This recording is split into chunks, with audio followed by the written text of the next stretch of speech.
Okay, I think we just start. I think our speaker is also joining as well. So, yeah, welcome you all to this session of the EDICa seminar series about menstrual health in the workplace. So these are our contacts if you want to connect with us. So today. The session is going to be chaired by me, Chiara Cocco. I'm a postdoctoral research associate in the Equality, Diversity and Inclusion Caucus, short EDICa. Our guest speakers are Ellie Honan from the UK Polar Network, who is also doing a PhD at Durham University and the British Antarctic Survey. Then we have Ashmika Motee, a student from Heriot-Watt University. We have Dharma Reyes Macaya from Heriot-Watt University and also affiliated with Marham University of Bremen in Germany. We have Juliet Nwafor from Heriot-Watt University and also Gabriella Goodrich from Heriot-Watt University. And they are all going to be talking about their research and how that connects in one way or another to menstrual health at work. So first of all, some housekeeping. You should have received our code of conduct in the invite. So we just do not tolerate any sort of harassment. Sexual language, imagery is not appropriate.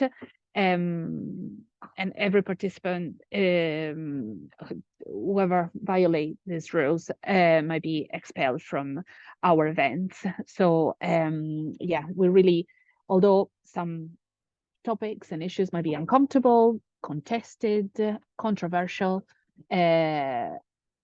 harassment of any kind is just unacceptable and unaccepted. So respect is the main role. For the Q&A, we do have a dedicated Q&A session at the end. Feel free to pop any Q&A, use the Q&A function to share your comments or questions that you might have, and we will address them at the end of the dedicated session. So we really would like you to interact with us, to share your thoughts, and just come forward any questions that you might have for any of our speakers. In terms of accessibility, there's no BSL interpreter at this event. We will, however, add a BSL interpreter version of this seminar after the event. You can activate closed captions as you can see how to do that. And then if the Q&A function is not accessible, is not your preferred means of communication, please do raise your hand, and you can share your question verbally. So EDICa, about EDICa, you might be knowing us already, you might be having joined some of our events already, but we are the Equality, Diversity and Inclusion Caucus, and our work is to create inclusive research and innovation cultures. And we really want to see and facilitate the access for a diverse range of researchers to thrive in careers in the research and innovation systems. So obviously we do focus on especially on usually marginalized and underrepresented groups in this sector or at work, such as disabled people, LGBTQI community, racially minoritized researchers, and researchers with care responsibilities, and women. EDICa is a focal point that identifies, evaluates, and synthesizes initiatives across the research and innovation sector. And we really want to ensure that research addresses the needs of a diverse range of stakeholders. And to do so, we use evidence reviews. We do also commission research in the realm of EDI through a flexible fund, which we're launching soon. And a round of it. It's 3 rounds of Flexible Fund. One is already completed. The second one is on the go just now, and we're going to have one in a few months' time. And what we do is to coordinate, disseminate research that is interdisciplinary, and that addresses the stubborn inequalities that are still rampant in the research and innovation system, by creating also national and international communities of practice to just build inclusive research careers and cultures that are clearly still required.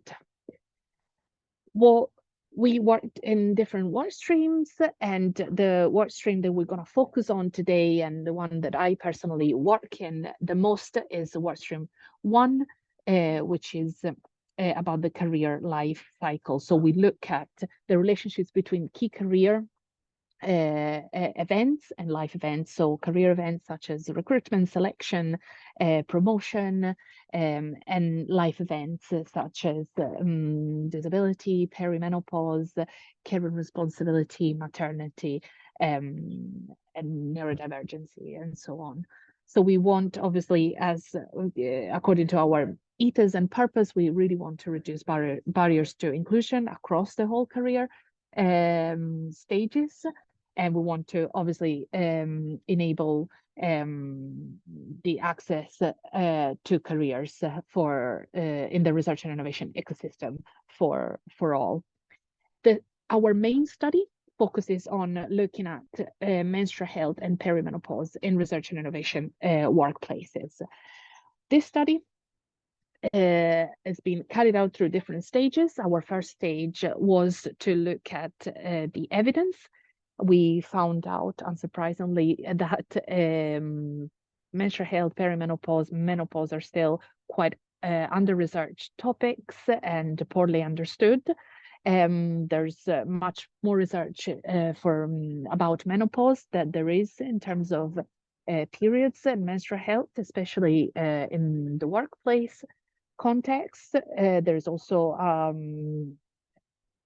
under research and representation of usually marginalized categories. So the research is often not intersectional, doesn't look at the different intersection and experiences of people at work, and also work environments that are usually looked at in the literature are mostly office-based jobs.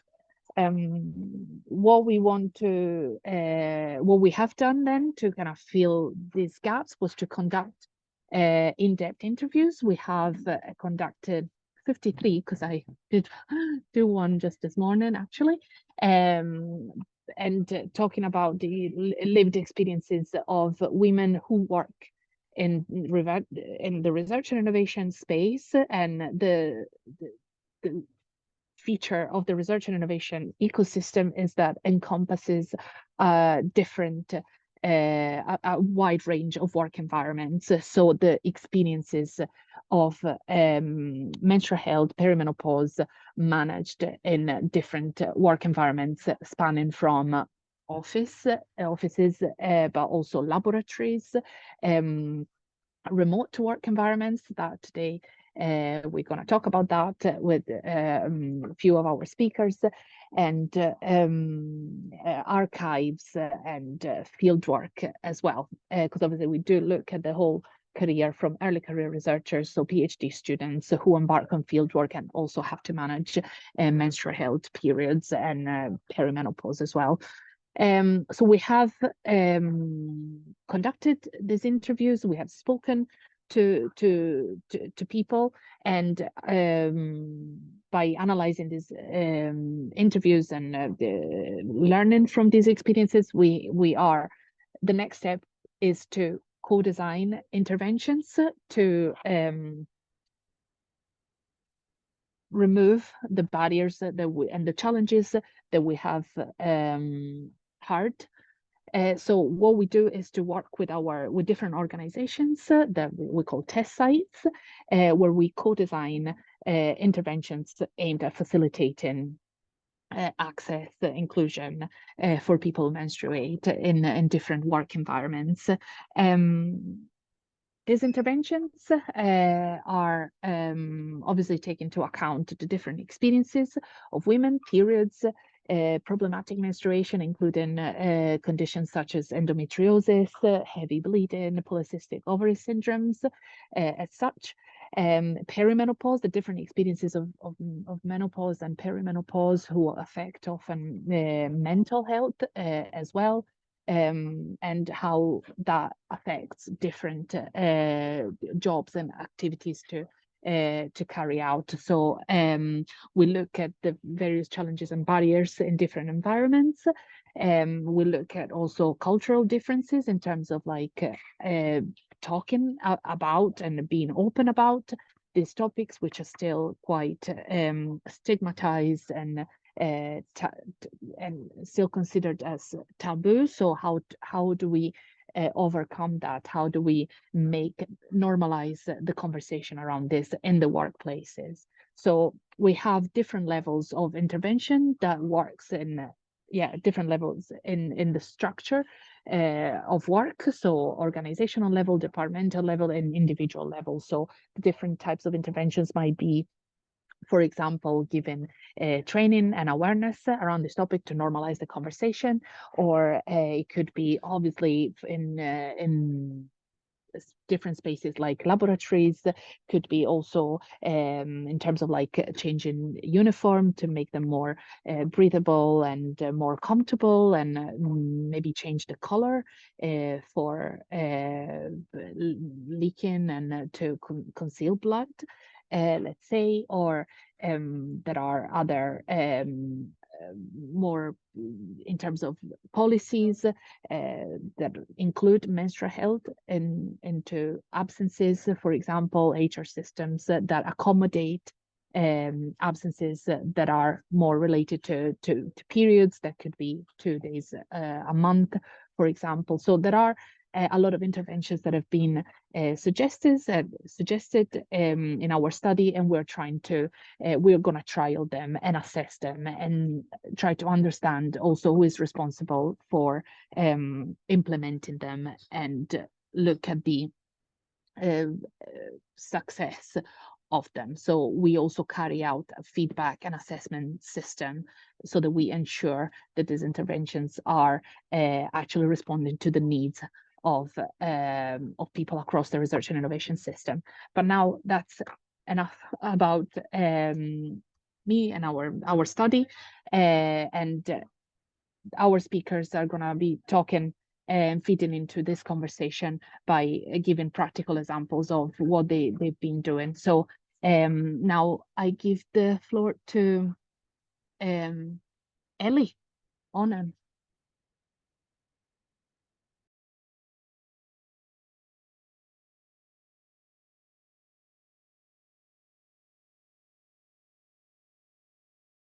Hello. For the dreaded question, can you see my screen? Yes, yes. I can see you Excellent. and hear you. Brilliant. Okay, so thank you so much for inviting me here today. My name is Ellie, my pronouns are she, her, and as Chiara said, I am a PhD researcher with Durham and the British Antarctic Survey. I work with polar seabirds, but I am also highly involved with capacity development for early career researchers within the polar sciences in the UK. And my own interest in that area is improving the access to training for menstrual health and personal hygiene. So I work with birds called snow petrels. So my focus of my actual research isn't on menstruation itself. So I'm a marine ecologist. I look at how birds use sea ice environments in Antarctica through tracking and dietary studies. And before I came into this area, previously I worked mainly in outdoor roles. So I took a lot of time off before I came back into academia for a PhD. I trained originally as a geologist. And I've worked on vessels, so on ships, both sailing ships and other vessels. And I've also worked in diving and in caving. So I tend to go for jobs that are outside, and you'll see why I think a lot of what I've done is based on that prior experience. So as I mentioned, I'm involved in early career researcher focused studies in the UK. So I do most of this through the UK Polar Network. So the UKPN, we're the British branch of APEX, which is the Association of Polar Early Career Scientists. And we have a membership base of nearly 400, 500 individuals in the UK who are early career, so within 10 years of their last degree.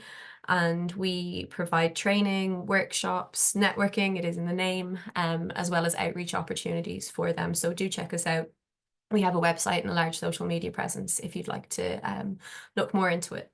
I'm also the EDI champion for the students of the British Antarctic Survey. So my role as a British Antarctic Survey PhD student is helping communicate EDI issues to the student body there.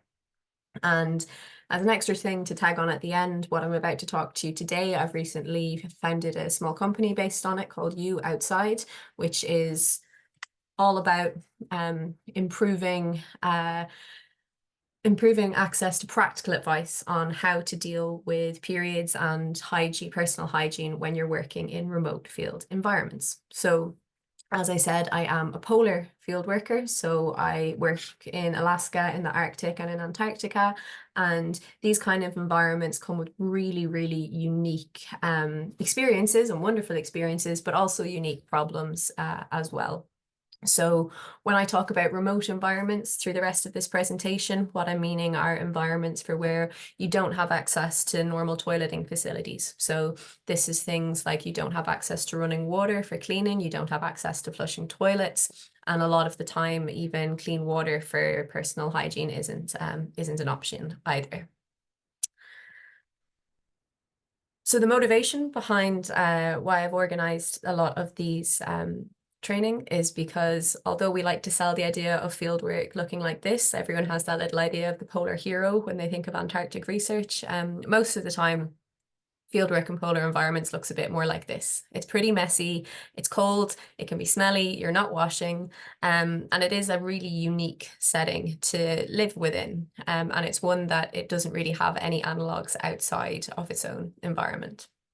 And one thing I would notice amongst polar field workers in particular is that when people talk about our experiences, a lot of the time we are really emphasizing the messy bits. And it's kind of a funny thing that people like to share their own little horror stories, and they're embarrassing, and it wasn't this gross and wasn't that gross. And people do have a laugh about it, but the longer I worked within polar sciences, the more I noticed common themes running through a lot of these what people would present as funny stories. And just a caveat, I haven't just taken people's personal experiences and thrown them onto the screen. These are my own experiences that I've highlighted here.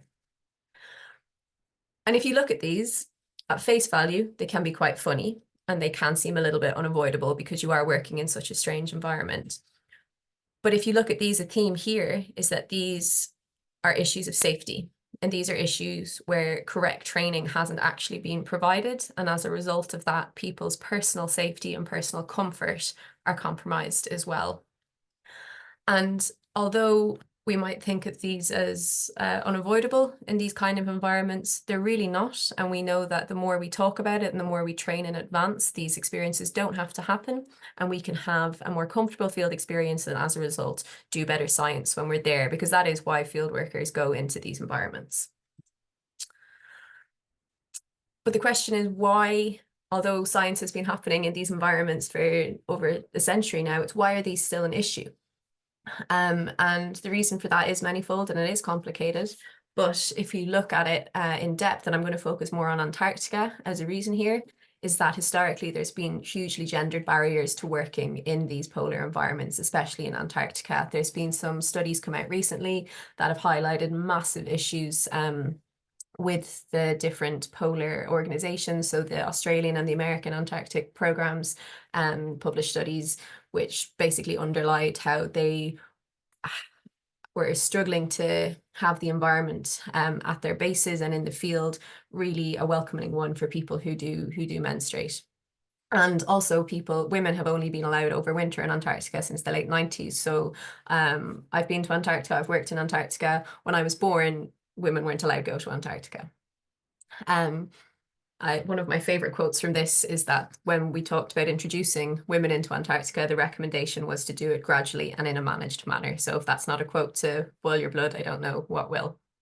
But there is a very dark side to this, whereas only recently, in recent decades, women who work in Antarctica have dealt with really awful situations from their field leaders while trying to deal with their own menstrual and personal hygiene while on field work.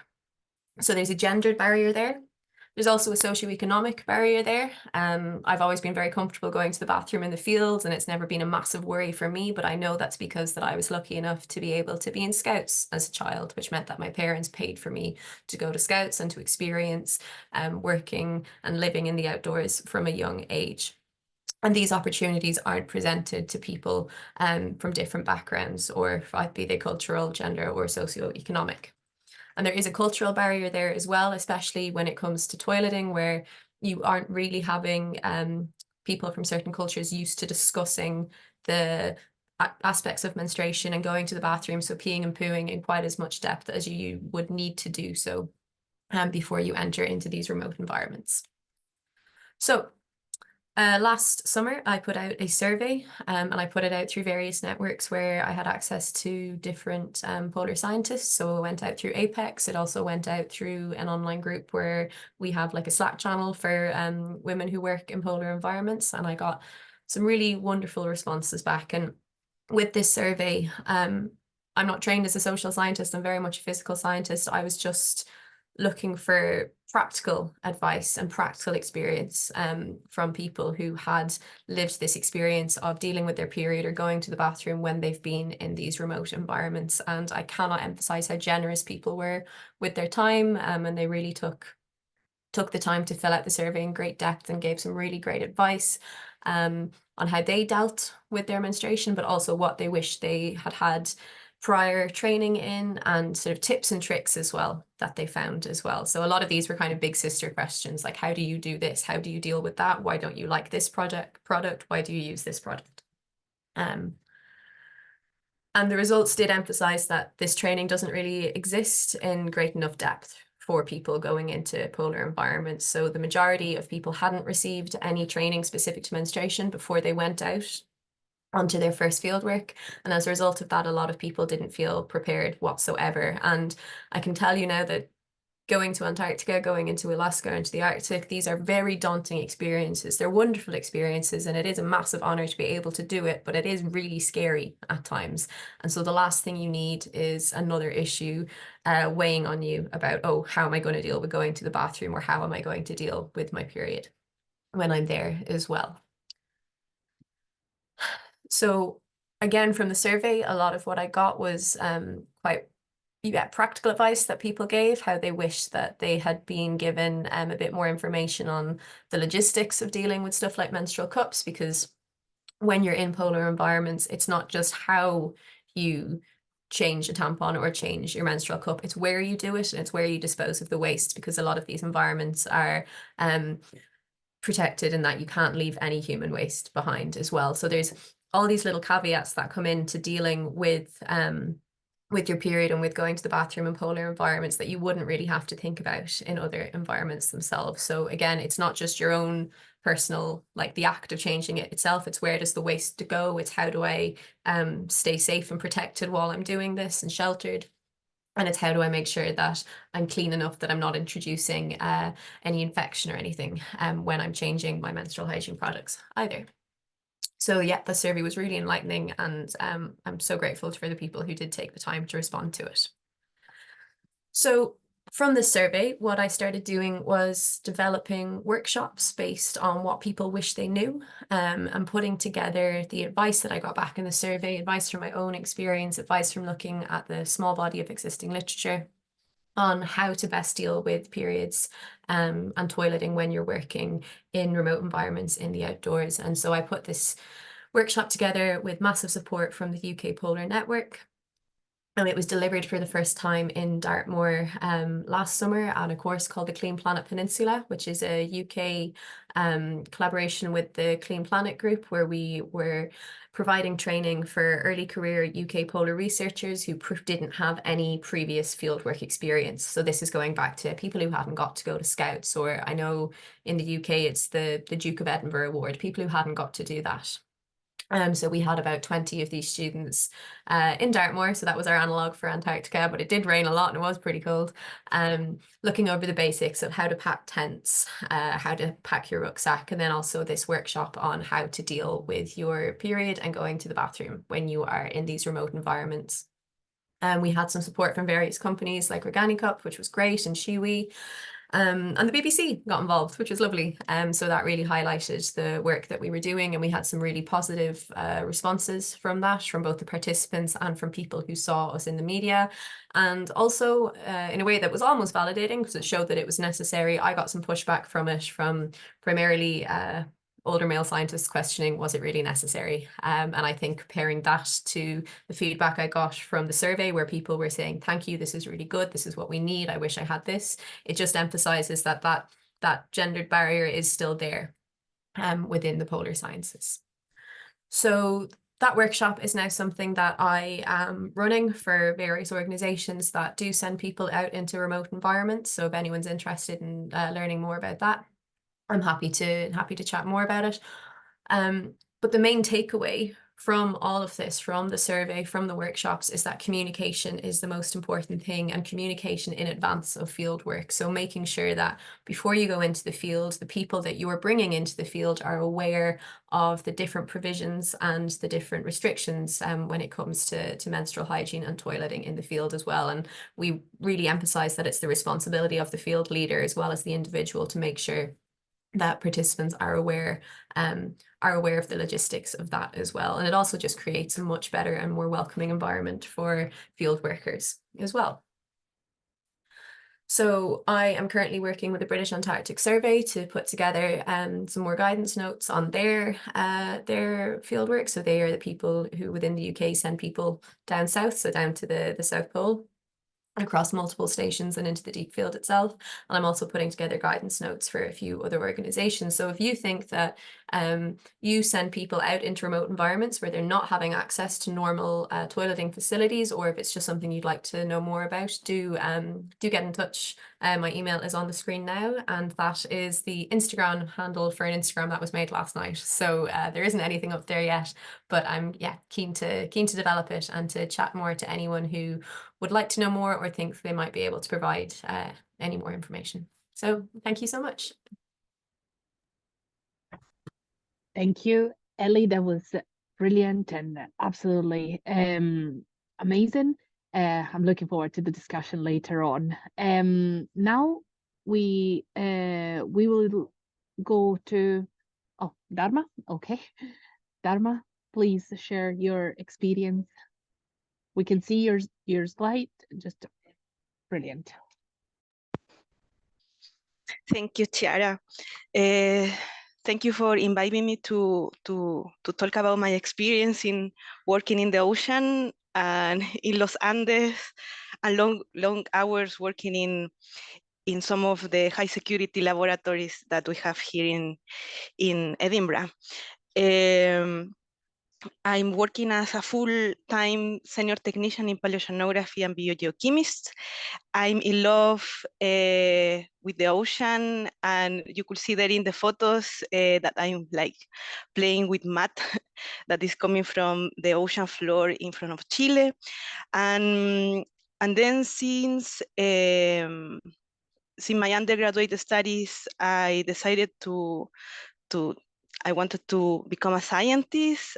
And then I did my master in oceanography, and I started to do my PhD in marine geochemistry in Magum. I was there for 3 years. Then I have to come back to Chile because family matters and pandemic start. And the last year of the PhD, I disrobed everything in 2022. And then I doing that last year part-time from here remotely, working with my colleagues Marum. And I will show you, wait. Yeah, and for take these samples, marine sediments and river sediments and lake sediments from Los Andes, we usually need to see very well where we need to do the coring, responding the scientific question about what we want to do. In Peru and Chile, we are trying to study the past ocean circulation.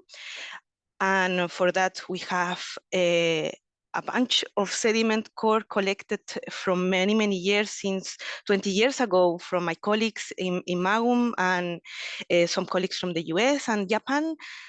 And you could see there that we usually obtain the samples with quite big ships. That you could see there is the new Sone. And I never, I was in 2010 in the old Sone in a cruise, and I have this like kind of like breaking out experience of going to the north of the Sone when I have my period in the cruise, crying, and said to her that I couldn't work and I was feeling very, very ashamed of, said to everybody that I have painful menstrual periods. And then she was like giving me a bunch of ibuprofen and said to me, stay here just for the breakfast time. You will feel better now with this, like a kind of like ibuprofen to the veins. And I came back to the work, and with my, I usually like I have a big smile. Then I like everything that we are doing. Then nobody noticed that I was in pain during that time. And nowadays, since Chiara and Fenella invited me to do this talk, I think after finishing my PhD, I will have a meeting with my bosses in Marum and my colleagues there and here to talk about all these experiences and how we could improve these kind of conditions and not put the typical poker faces in cruises when you're a woman that have very painful menstrual periods. And here is a photo of that day. We were collecting multicores in front of Coquimbo in Chile. There is my boss, Ricardo, from my master. And during that time, he was not my PI, my line manager. But I told to him, he told me like, what is going on with you? You're always like super happy and your face is, and I was like, ugh. And I told to him and he said, oh, let's talk about it. And we went for have a tea. And then he helped me during the sampling process of the multicore. And it's so beautiful that after, when I started my PhD, I came back to work in that multicourse and bring me all these kind of memories of supporting and kind of understanding of what is going on. For study climate change and how was the ocean circulation in the past, I using proxies called geochemist in calcite, in plantic foraminifera, that are like unicellular microorganisms that live in the water column, that you could see them. They're super pretty. And last year we went to Chile to have a campaign to try to collect them, to do proxy calibrations and extract DNA from them. And I also working with these other babies that we call it benthic foraminifera that live in the seafloor. And for study these guys, we usually need to spend a lot of time under the microscope collecting them and separated by species. And in Magum, in Chile, in Peru, and here in the UK, in Edinburgh, when you are with a strong menstrual period, to be in the microscope is the most relaxing thing ever. And usually when I'm with my period, I try to be under the like working in the microscope, because you are sitting and you're like observing these nice creatures, then you are like almost meditating. And I think it's a great part of my career to do this kind of meditation in it when you are with a strong period. Also because like I'm working with ocean circulation in the past, I need to understand what is going on in the present. Then I have been participating in a bunch of cruises, small ones and big ones, to collecting water samples.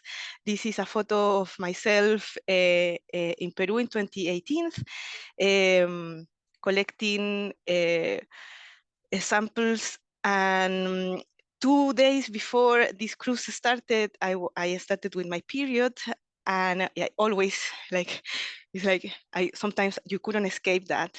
And I was using this kind of jumpsuit to try to survive if I have leaking of blood during the cruise.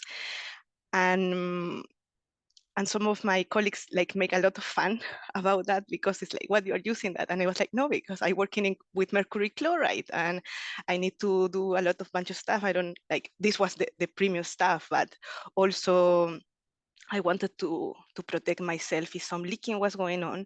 Usually the cruises that my colleagues in Imarpe in Lima do, they going offshore for a survey of 48 hours. And you barely sleep for that hours. It's like you have little shifts and you need to sleep a little, come back to work, and sometimes you are in the lab the entire day and you don't have any time to go to the toilet. And they are not big ships, are like middle-sized one. Then when you go offshore, you move a lot. Then you just not need to deal with your period, you just need to also deal with seasickness.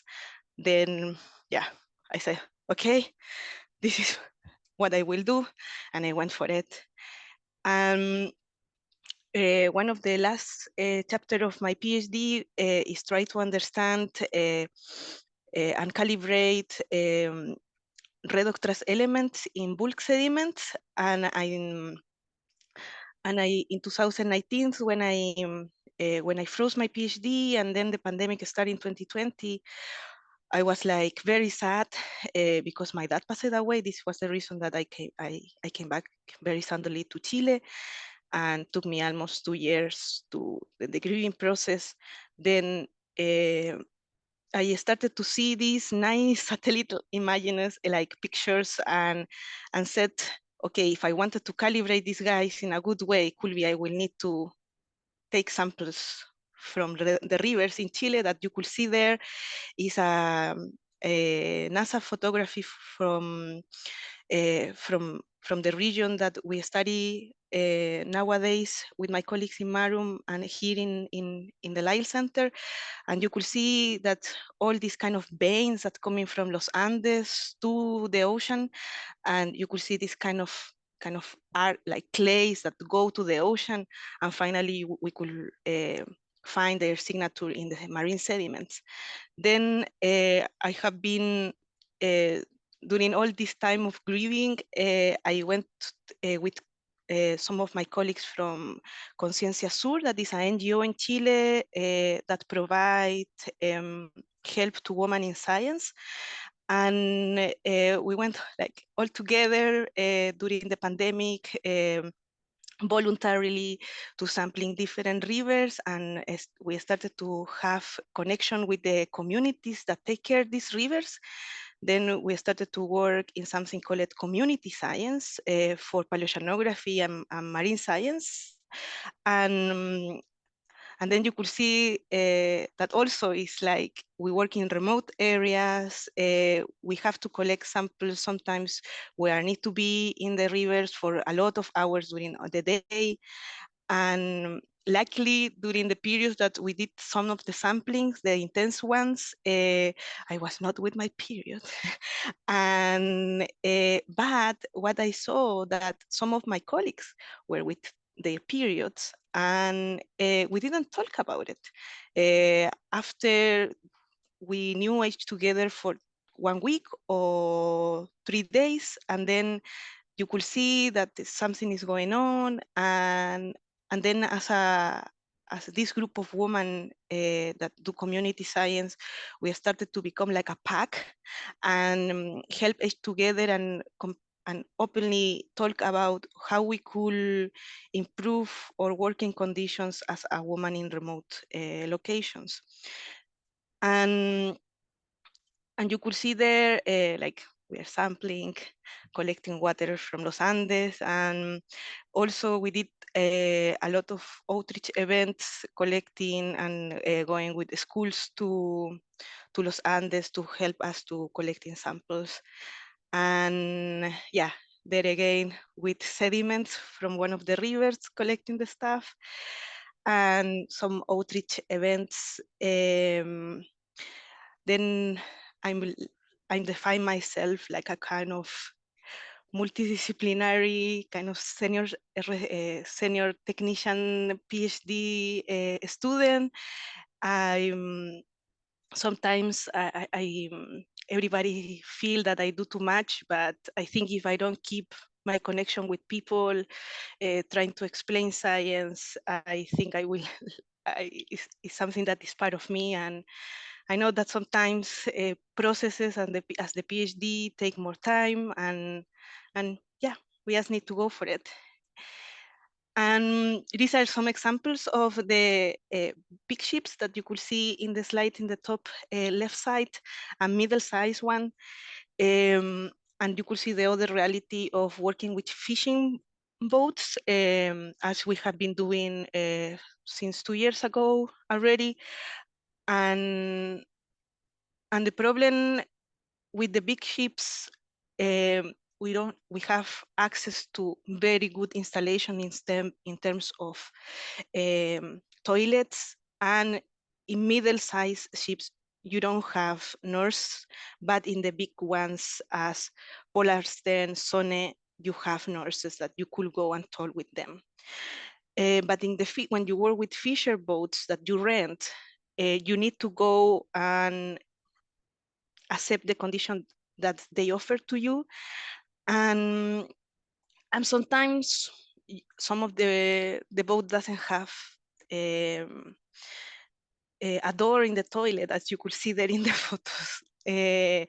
Then it's quite difficult when you are menstruated, that you don't have a private space to change the tampon or change the menstruation path, and it's not a way to use cap because you don't have possibility to clean it. And then this is a photo of one of my colleagues that sent me yesterday of the expedition that we joined last year, and then it's thanks to some of my colleagues in Marum and in Chile and here, we created last year a kind of code of conduct for fieldwork in the ocean and fieldwork in remote areas. Like a lot of my colleagues here in the Lyell Centre work in Guyana or in Los Andes. Then, but you know, like something very strange, and I think I really was like trigger me a little bit that we didn't include in that protocols nothing, but nothing related to menstruation. And the second semester of this year, after to submit my PhD thesis, my idea is to come back to that code of conduct and improve it and add all the things related to menstruation in like big ship, what is going on, like what is some recommendation to the chief scientists of like talk about it, you know, like usually we receive when we go to a cruise, we receive an email with the name of all the people, what we will do, the schedule for the flights and everything, but we don't talk about this. It's still a taboo, and I hope that the second semester I could come back to that document and contact again my colleagues and improve that protocols. Thank Dharma, you. thank you so much. This was amazing, and the visuals as well, you know, like just, you know, we could imagine to be there at least and to see what it's like. So thank you so much for that. We're a bit late just now, but now is the time for Ashmika to present her research on menstrual health and periods.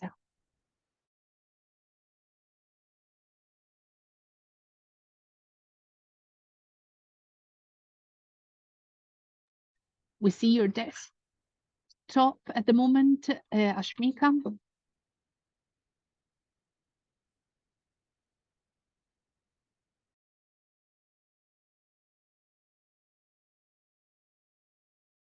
Can you see my screen? We'd see it. If you probably put the slideshow, then we'll see it fully. Share. How about now? We see the notes, the kind of presenter. So if you go to display settings, Okay. just next to where you're going on the left side, yeah. Okay. Yeah, that should be great. Thank you. Oh, thank you. Hello, everybody. I am a PhD student at Wat. I'm in my second year. So my project is actually on menstrual health in the workplace.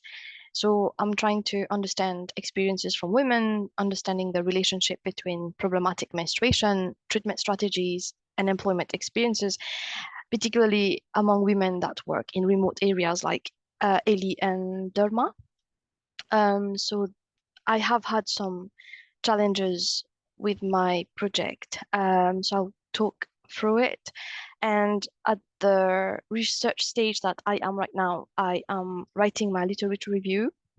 And this is already a challenge for me because I come from a health background and my project is social science based. So reading papers that are social science and writing it is like learning a new foreign language and writing in a new foreign language. So that is the first challenge at the moment. But while reading literature, I can see actually there's like little literature around the topic itself, and mostly among women working in remote areas. So I've been trying to look for women that work in remote areas and try to have some chats with them to understand from the experiences. So I got interested in women working in an unusual workspace because there's little literature, so I want to understand their experiences. And thinking about those who work remotely, it's already difficult working in a different work environment, and they face several barriers, probably societal norms, stigma around menstruation I'm talking about, with limited access to resources, and maybe that environment is maybe male dominated. So I do want to understand. On top, they are coping with a problematic menstruation and working in such difficult environments. So that's how I got interested in this group of women. So as mentioned, that was a major challenge in my PhD journey. So my initial thoughts were on sportswomen because they train on field. Then it moved on to women in armed forces. So I had particular interest in women who are deployed in submarines or working on the Royal Navy ships. Unfortunately, I could not do sportswomen because in the UK, working as sportswomen is not the only job. Like it's a side job that they're doing. They have other jobs. As for the armed forces, although I had 2 meetings with MOD, the Ministry of Defense, it was very insightful. I have learned some information from there, but the ethics has been challenging because their procedures does not align with my university's ethics. So I cannot go ahead with women in the armed forces.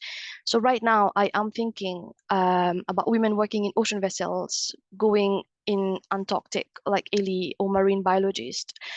So the common factor among all these 3 are women that work in remote areas or in austere environments, just like not the usual typical office building factor. So the methods that I'm going to use for my project is a qualitative study to understand their lived experiences, and it's going to be semi-structured. And this is going to be my next step. So I'm working on the ethics and creating a flyer to reach out to women working in remote areas. So I have had a chance to speak to 1 or 2 women that work on field. But if anybody in the audience that you think you can fit in the criteria, please do get back to me, because I do want to hear more stories like from Dharma and Ellie. And I do hope that I will reach to these women to hear from their experiences to inform my PhD project. And that's all from me. Thank you.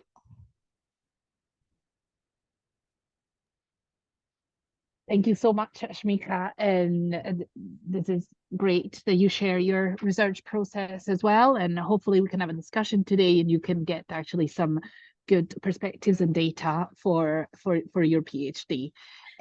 We have Juliet now, Nwafor, and I think that probably Fenella is sharing the slides.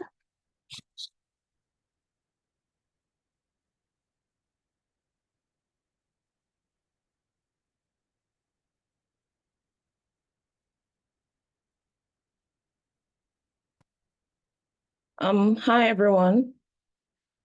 My name is Juliet Nwafor. I'm a PhD student and I'm in the same research group with Ashmika, the last speaker. So my research is also focused on managing problematic menstruation, but then I'm focusing on the banking sector in Nigeria. Next slide, please. So I'll give like a brief introduction to what my research is about and the reason why I chose like the Nigerian banking sector. Of course, apart from the fact that I'm Nigerian.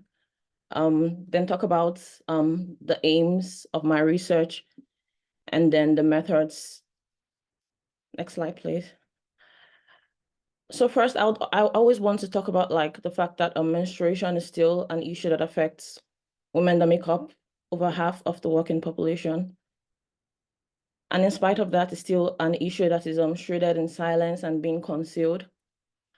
And then this research is focused on not just menstruation, but problematic menstruation. And by the virtue of my research context, I always want to explain what is defined as problematic, because as Nigerian, when you say something is problematic or has problems, you get some kind of negative reaction. No one wants to talk about it. No one wants to admit that they have a problem.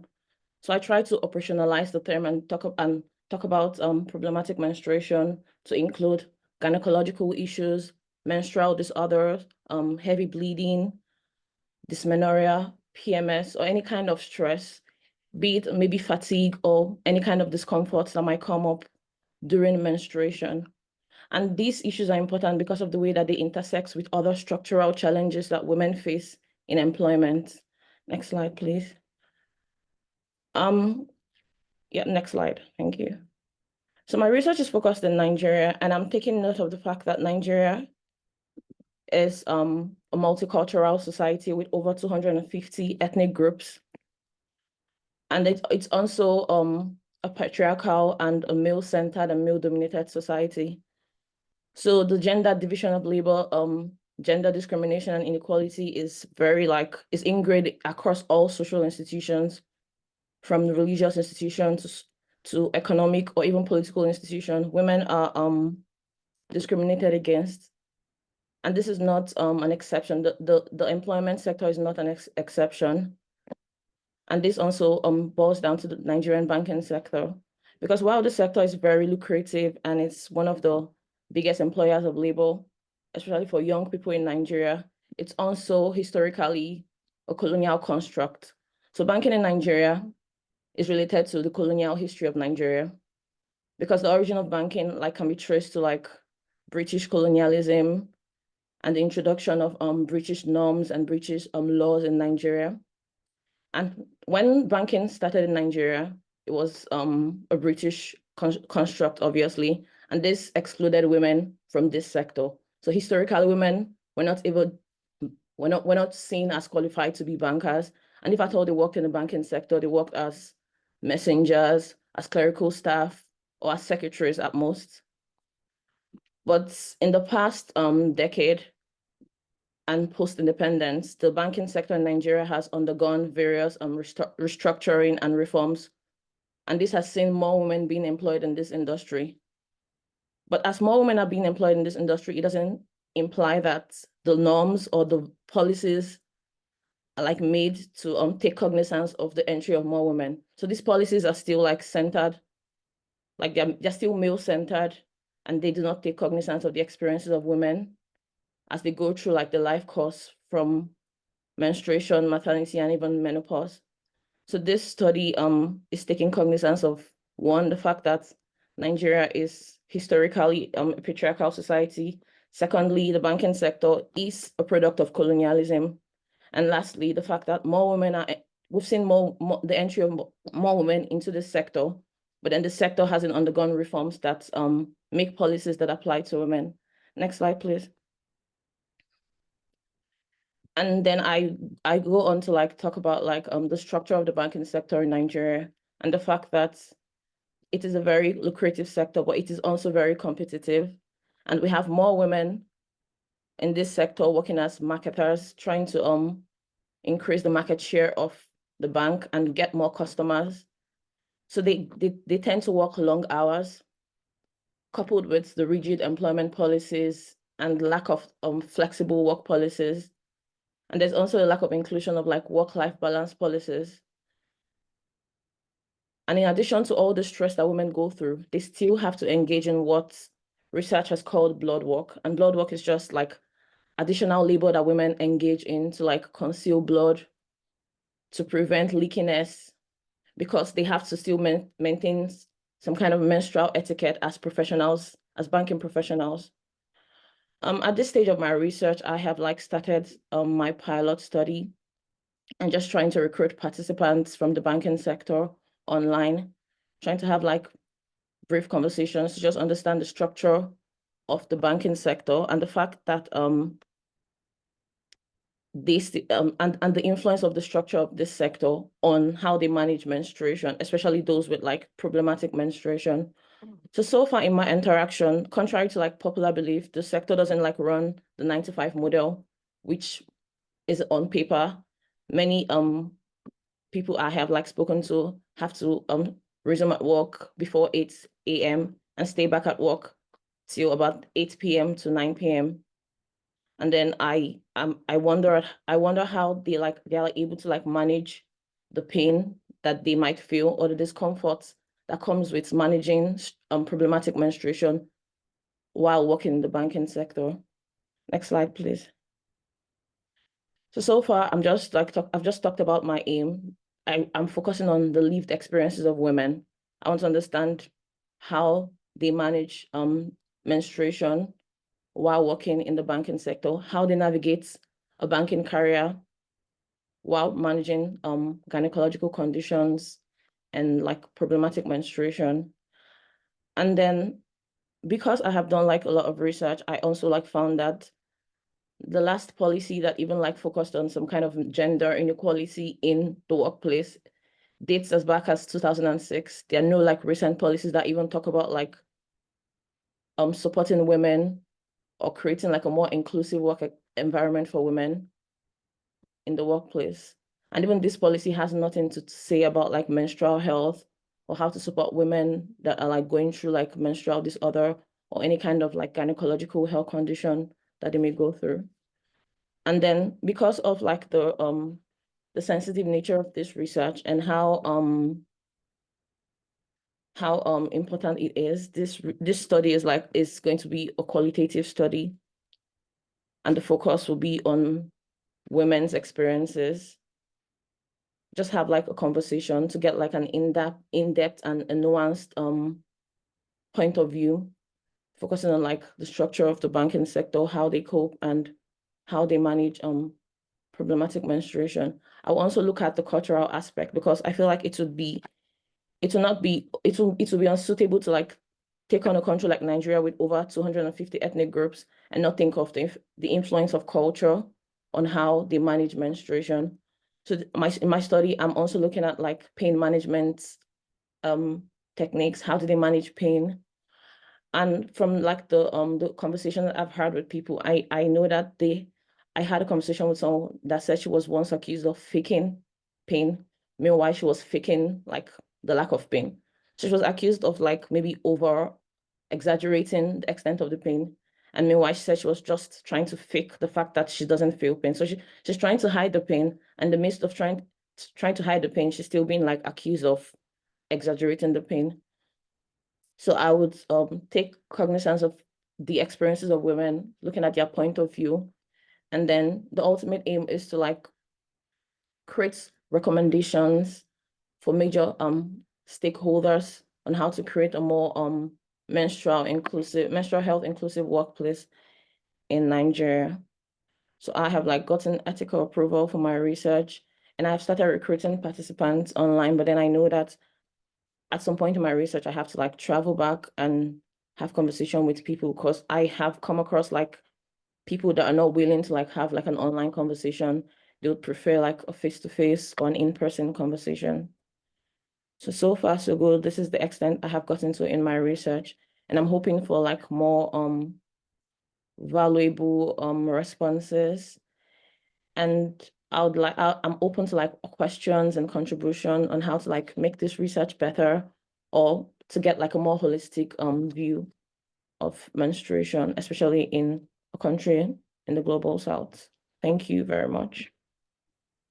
Thank you so much, Juliet. That was really good, and very interesting to have added the kind of cultural background as well. So hopefully we're going to talk about that later in the Q&A. So finally, our last but not least, Gabriella Goodrich, talking about also her research on periods in the hospitality sector. Okay. I think you're sharing my slides. Yeah. Okay. So hi everyone, I'm Gabriella. I'm a PhD student. I'm part of the same group as Juliet and Ashmika, researching problematic menstruation in the workplace. And specifically, I am researching problematic menstruation in the UK's hospitality sector, specifically customer-facing food and beverage service workers like waitstaff, bartenders, and baristas. The hospitality industry is one of the UK's biggest industries, and it represents about 10% of the country's entire workforce. But most of the research on menstruation and employment focuses on professional office-based work, which can have rather different employment conditions. In hospitality, you have many hours of customer interaction, standing, walking, lifting, with limited opportunities to sit down or take breaks, all of which are things I think might make problematic menstruation harder to manage.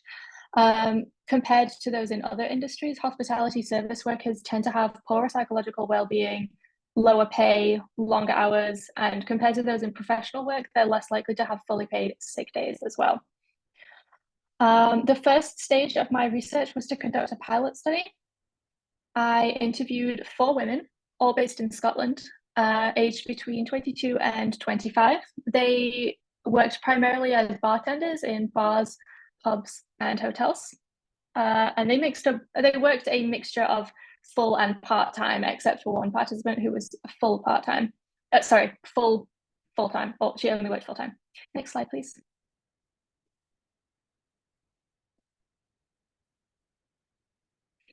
So, unsurprisingly, all of my participants expressed some kind of attitude that periods are something you have to just get on with, or that they would be seen as overreacting or dramatizing if they were honest about their symptoms. All of them perceived menstruation to be a taboo or stigmatized topic in their workplace, and all of them wished that they could openly discuss it and that it would be understood by colleagues and supervisors. Bathroom access and sanitary facilities were huge issues for participants. Across all of my participants' workplaces, most staff bathrooms did not have sanitary bins, so they would have to use a customer bathroom if they were on their period and needed to change a product. Customer bathrooms often being occupied. Period products were not freely available in most workplaces, so employees would typically have to go back to the staff room if they wanted to get a period product, and then go back to the bathroom which can be very time consuming. One woman I spoke to said that the journey from the bar to the staff room to the queue for the toilets to the toilet itself could take 10 minutes, which if you're experiencing heavy periods and you're in danger of leaking, that's a very long time to wait for the bathroom. And besides the actual physical access issue, hospitality work can be so busy that sometimes it's impossible to escape customers for long enough to find the time to nip away for a toilet break. Next slide, please. So when it came to seeking medical treatment, all of my participants expressed some sort of feeling that they neglected their health. They procrastinated making doctor's appointments. They struggled to find the time. They felt it would be inconvenient, or that they just hadn't got around to it. 3 of the 4 women that I spoke to had seen a GP specifically because of their periods at some point. One of them had been diagnosed with endometriosis, which she overall found to be a positive experience. And she found that her manager took her symptoms much more seriously and treated her very differently after she disclosed that she had a diagnosis. Another participant had been given prescription medications to control the pain and heavy bleeding that she experienced, which she did find helpful, but she wondered if there might be an underlying condition that wasn't being addressed because she didn't receive a diagnosis. The third woman who spoke to the doctor was only offered hormonal contraception as a solution to her pain and heavy bleeding, which she decided not to take because she decided that the potential side effects were unacceptable for her. All of the participants, interestingly, did mention hormonal contraception at some point in their interviews, and it was only spoken about in a neutral to negative way, which was an interesting finding and something I'm hoping to learn more about in my main study. And finally, hospitality work gets very, very busy, and there's an attitude and an expectation that you must always be available both to your customers and to your colleagues and supervisors. One woman I spoke to said that she felt like she was abandoning her colleagues if she went to the toilet. And when participants did take time off work because they were ill, they often faced very negative reactions. One participant who had a few days off ill said that she had multiple managers and supervisors calling her every day to berate her and tell her that she needed to be at work, they were short-staffed, why aren't you here? My participant who had endometriosis told her manager that she needed to go home because she was having severe period pains, and the manager told her that she needed to try and stay another hour, which she did. And when she finally did go home an hour later, she was told to her face that it was very frustrating. Next slide, please. So for the next steps of my research, I am currently planning the research design for my main study with an aim to have my ethics submitted and start collecting data by this summer. I am looking to recruit participants from a wider range of hospitality roles. Obviously, all of my participants in this study were primarily bar workers, but I would really like to speak to waiters, baristas, fast food servers. I would also like to recruit participants who are older. Obviously, my participants in the study were all in their early to mid-20s. There are a lot of gynecological health conditions that primarily affect older women, so older people. So I would particularly like to speak to those, and perhaps career changes, people who've left the industry recently and changed to a new industry. I think it's possible that the people who have the worst and the hardest experiences of managing problematic menstruation are more likely to have left the industry. And one of my participants had recently left the industry, and she was able to directly compare her experiences of menstruation in hospitality versus in her new office-based role, and that was very interesting to hear. And I'm particularly more interested to learn about the experiences of people who've accessed healthcare and pursued treatment, and the factors that influenced those decisions. Thank you very much. That's all I have to say. Thank you, Gabriella, and again, thank you all our speakers. I think you, the audience, also will agree on the fact that these were great contributions and great presentations from so many different perspectives, but all had something in common. There was how important menstrual health and periods are, and I'm very glad to hear that more research has been done, more has been. Periods have been talked about more, and we're trying to open that conversation, and also how crucial it is to really collect the lived experiences to understand what some of you mentioned as the nuances and the really different broad of experiences, and how that help and that how that affects at work of the life of people, and work is a major part of people's lives. I would also want to kind of highlight the fact that obviously we have been talking quite a lot about women. We are women here, but we also do understand, and I think all the panelists agree on the fact that not just women menstruate, and it is important to acknowledge the experiences of trans and non-binary people as well, and how that experience also might be even more challenging at times. So that is also very important. And as from EDICa, I also wanted to say that we are really trying to get that across. So if anybody wants to share that experience, that is like not just from women, but like trans non-binary people who want to share and contribute to this study, that would be very valuable. Anyway, so I would have a lot of questions and comments to make, and hopefully the questions, the audience will come up with some questions. We have one that is quite general, so I read it, and you decide who wants to answer and address that. So, given that there is a history of poor male behavior with addressing questions about menstruation, for example, with respect to fieldwork, is it still appropriate for male PIs to address respective issues with female colleagues? Or should a conversation be started by female colleagues and then continued by others? I think, Ellie, you have unmuted yourself, so if you want to answer that, I think that popped up while I was, during my presentation. And no, I think that would be completely passing the buck. And also it would be undervaluing the commitment of many male, like cis male researchers and PIs to actually do care and do want to help. Although there have been incredibly bad stories coming from the field, like with that paper that I talked about, that is a minority.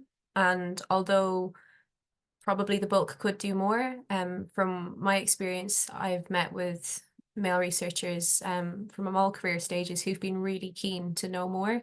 For them, the issue is more they don't know what to pass on.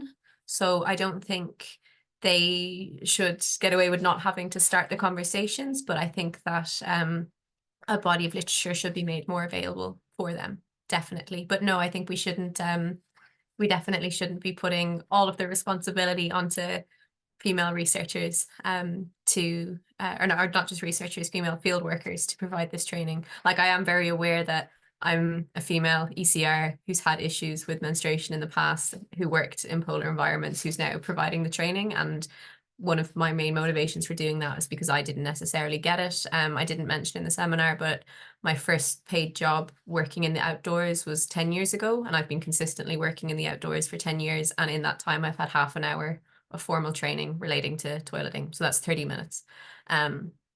So the responsibility of starting these conversations is on everybody, male or female, cis or trans.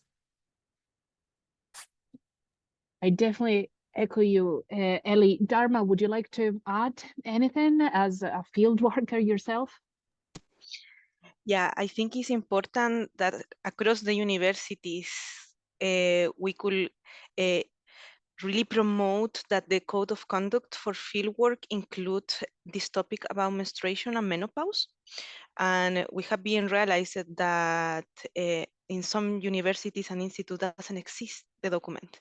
Then I agree that need to be a work that of everybody, male PIs, female PIs, but I think it's also important to get a visible PDF paperwork that we could find as a guidance.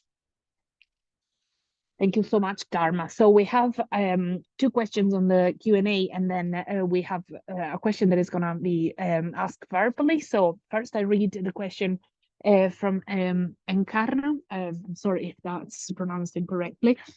Do you think the continuous monitoring of bleeding flow may add any value in the study of menstrual health? I'm not sure who's going to respond to that. Maybe some of the researchers who are working on menstrual health at work. Is this something that would help would give you any insight on your research, or what do you think?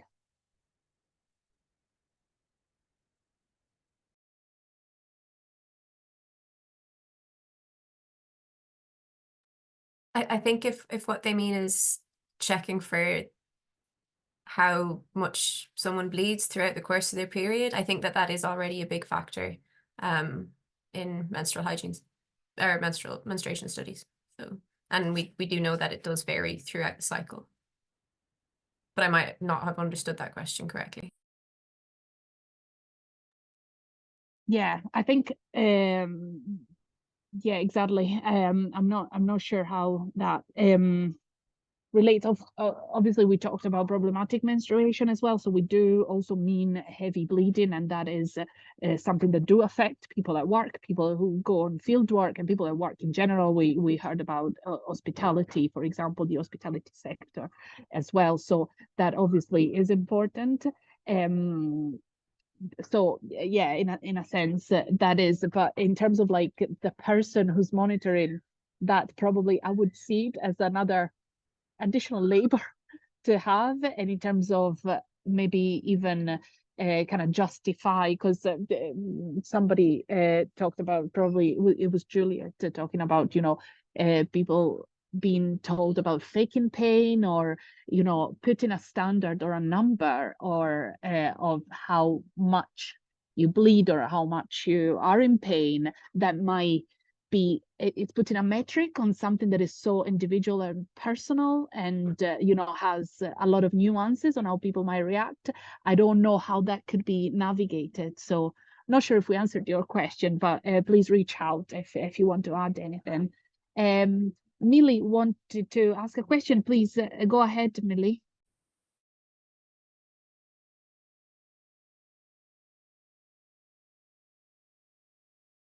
I'm sorry. I just wanted to chime in on the question about bringing men into this conversation, or those assigned male at birth.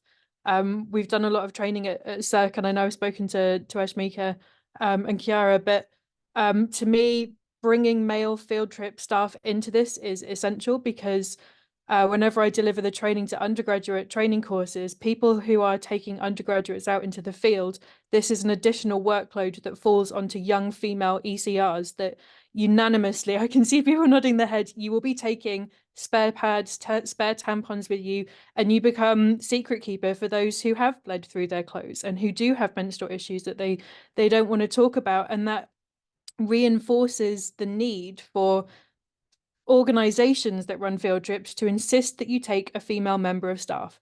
And that means you are not being taken because you have years of field teaching experience. You are being taken because you have a vagina and you can deal with vagina problems. And that is what it boils down to. And it is so diminishing of female ECR experiences that is what has to change. And I'm not 100% sure how we do that, but if we don't have male staff who are leading field trips in on this, then you are further disadvantaging students, and you are you're just reinforcing that glass ceiling for female teaching staff to be able to break through. And that's not why I want to be invited on fieldwork. I don't want to be invited to talk to young women. I want to be there because I know my subject, I'm good at teaching, and I can make a meaningful contribution to the research if that's what the trip is, not just because I can deal with these types of questions. And it's an attitude that has certainly been echoed a lot when I've done training on this myself. And it's so frustrating, and I know a lot of other people that have done a lot of field work will feel the same way about this. So I don't know how we do that at Glasgow. We're currently applying for funding to run an event that's tentatively titled Putting the Men in Menstruation, just for male field trip staff leaders to come and to be able to understand more and to talk about this. And I think that there is an appetite for that type of event where, you know, it's not, this problem hasn't been created by men. There is a communication divide here that realistically men are very capable of talking about these types of issues, as are women. We just don't like to talk to each other about it, but most men are capable of buying supplies and understanding the issues, and finding ways to just remove that barrier is critical. Thank you so much, Millie. You made absolutely like valid points, and I think we can all agree with that. The responsibilities need to be shared. There needs to be awareness at all levels, regardless of gender, and yeah, like everything you said is absolutely resonates with also all the people that we've been talking about who are really pushing for you know, all staff to be trained, to be aware, or at least to be able to support in terms of even signposted where to find support. So there's really no excuse in a sense. So thank you so much, Millie. And actually there's a question that kind of links to this. So any tips for bringing up menstruation in the field with male PIs if they don't bring it up themselves? And can toileting and menstrual provision be included in risk assessments for field work, for example? Yeah, I think it's good because the topic is shifted over to very much the like field based, and it does seem to be focusing on like bringing students into the field. But I think what this person has said, they've kind of answered the question themselves. Have it in the risk assessment. It's a safety element, so it should go in with the other safety elements. It's exactly the same. So for polar scientists, I'd say it should be part of like when you're discussing issues with like cold related injuries, for example. That's where you put in all of your toileting. If it's to do with your personal health, it's part of safety, it goes in the risk assessment. And although I know it's not an easy thing to do for many people, for me, I find the best thing to do is almost just be very, very forward about it. So when risk assessments come out, just conversationally with the PIs, be like, right, okay, and what about menstrual waste? Like, if it is putting a labor on yourself, but if you make it very normal, it's not the best language, but you can embarrass other people into treating it as normal themselves. It's the responsibility of field leaders to deal with this stuff, and just because they're embarrassed, that's something that they have to get over with. There is good language that you can use, and you can emphasize the safety element of it, but from my own experience, and I know I am quite like a confident, outgoing person, I just push it, and I don't stop talking about it until people start listening. One thing that we have talked about is when you are running some kind of field excursion, whether or not it be a teaching with students like Millie was referencing, or whether or not it be something like one of like expedition style, having some kind of portal where people can submit queries anonymously. If you are taking on people that are going into the field for the first time and might be a little bit unsure about asking questions and a bit embarrassed about asking questions, that can be helpful as well. And we have had some positive responses to that. Although hopefully we will eventually get to a position where we don't need that either. But yeah, put it in the risk assessments, goes into the safety briefings. It's health and safety. It should fall under that. And that's, yeah, that's a great start. And then things would follow through, like we would follow, and hopefully the normalization will eventually happen. I've got only the time to read the last question, and is how can we work with clinicians who seem to often have poor understanding of gynae health, and as we mentioned, dismiss the pain, dismiss people's experiences, and not really understanding the all nuances and spectrums from periods to problematic menstruation, endometriosis, and menopause and perimenopause. How can we do that? Who wants to take this question?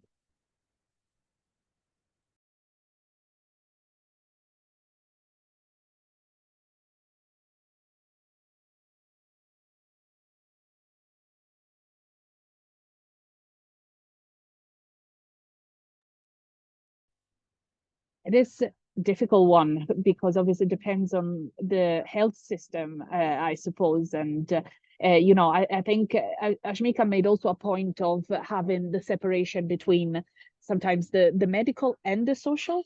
So how do we bring these two elements together? How do we not separate it? Menstruation is both a medical and biological event as much as it is a social event. And also, you know, Juliet's presentation did add the nuances of like a cultural event as well, on how things are perceived differently in different cultures. So, you know, how can we, it is a difficult question, but how do we marry the two? It is quite tricky. Ashmika, please. So my previous research was on, from my master's, was on understanding diagnostic delay of endometriosis, and I tried to understand why there was a diagnostic delay in the UK, and globally it's around 8-10, some countries was even 15 years. And I tried to understand it at 3 different levels, like where does the delay really occur? Is it at the patient level, or is it at the doctor's level, clinician, healthcare practitioner, or is it at the healthcare system level? So one finding that I have seen is misdiagnosis, and that's why women are not diagnosed.